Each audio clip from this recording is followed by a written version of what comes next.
Gehon. I was born June 20th of 1824. I was born in Caldwell County, Kentucky, and my parents were George and Elizabeth Gehon. At the age of about 4 or 5 years old, we moved to Gallatin County, Illinois, and then a little bit later we moved to Morgan County, Missouri. It wasn't until a little bit later in life, or actually a lot later in life, that I realized this pattern of moving frequently was something that was going to follow me for a long time. But it turned out that it would serve me very well. Like most teenagers, around the age of 16, I got pretty restless. So I moved with my brother Garland to Dubuque, Iowa. We stayed there through that year and then through the following winter. And then of course I got restless again. So I decided I'd cross the Mississippi River into Grant County, Wisconsin. And there for about 3 years I worked in the lead mines. That was a lot of hard work, but it was good for me. So in 1847, time for a change again. I enlisted in the Iowa militia. And it was supposed to be for a 14-month enlistment, but it turned out to be quite different than that. I became part of a group that was responsible for moving the Winnebago Indians to a reservation that had been picked out for them. Well, we thought that would be a fairly simple process with our numbers, but it turned out to be quite a challenge. There was a lot of different ways to get them there, and one of our first ways we decided to do it was with a bunch of canoes going up the river. So we started gathering their belongings, put it in the canoes.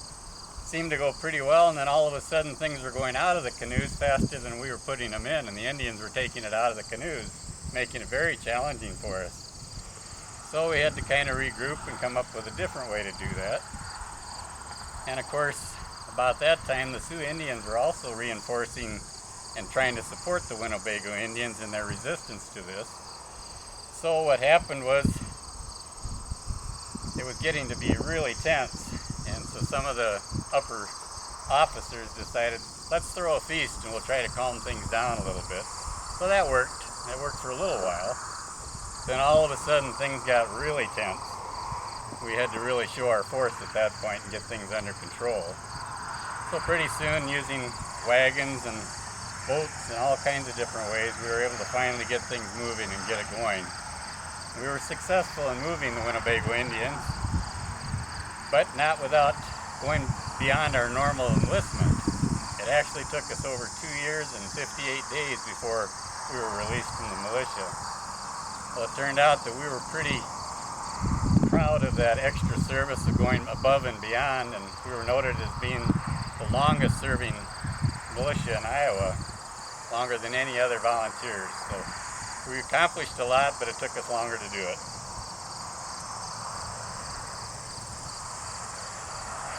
Of course, after the militia, I needed a change. So I was looking for a different job. I went into freighting.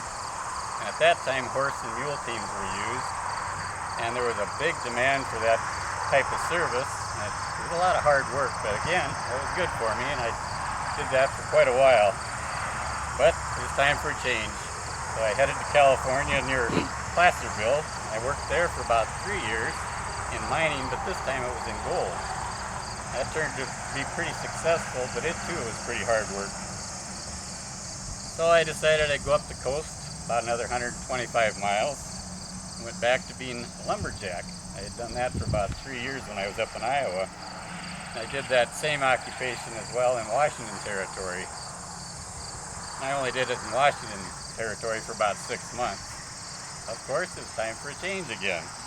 So I stopped, I moved to Victoria, and a few months there I was in the bakery and the restaurant business, which was quite different, but it was a lot of fun to try something different like that. But pretty soon I went back to Washington Territory, and unfortunately at that point I developed rheumatism.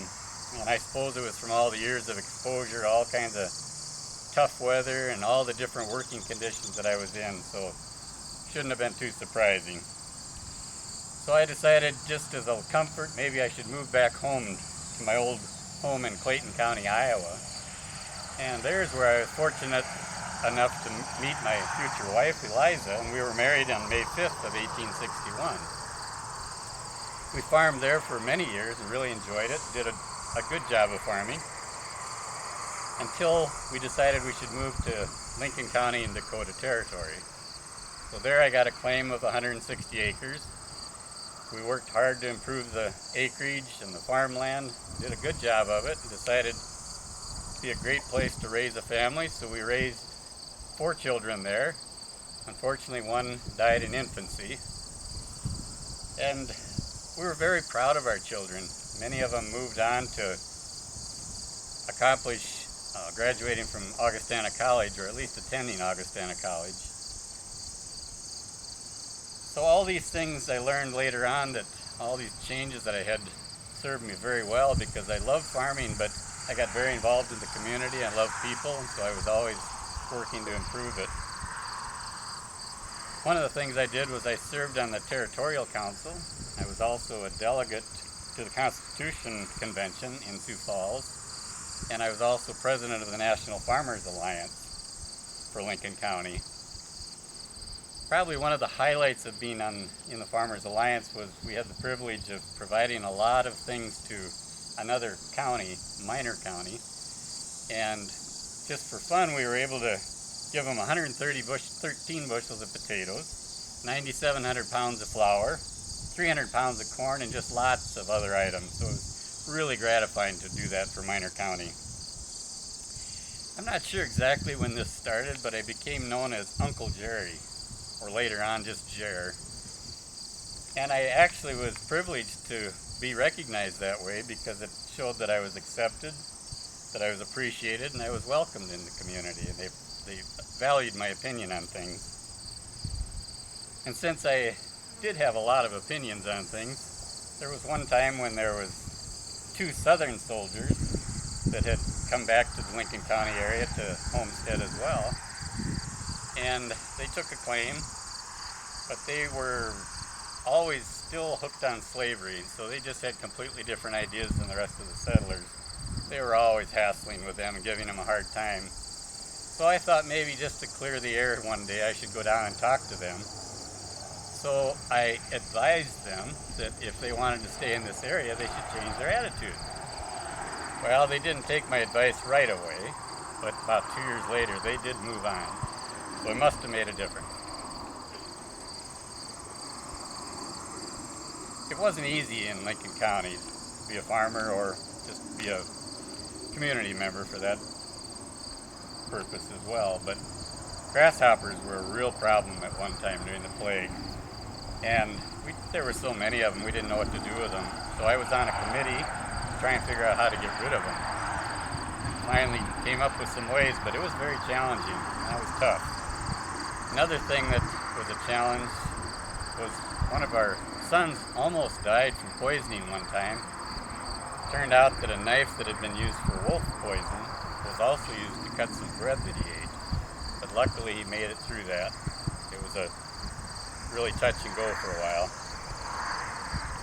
My wife and I were very glad we settled in Lincoln County, because it was very rewarding for us and our family. Eventually, I got rheumatic fever and I died November 28th of 1898. I hope that I left Lincoln County a little bit better, and all the other places that I lived throughout my time, to realize that all those experiences were a real blessing and served me well while I lived, hopefully there, and especially in Lincoln County. So I was very blessed to have so many varied and interesting experiences.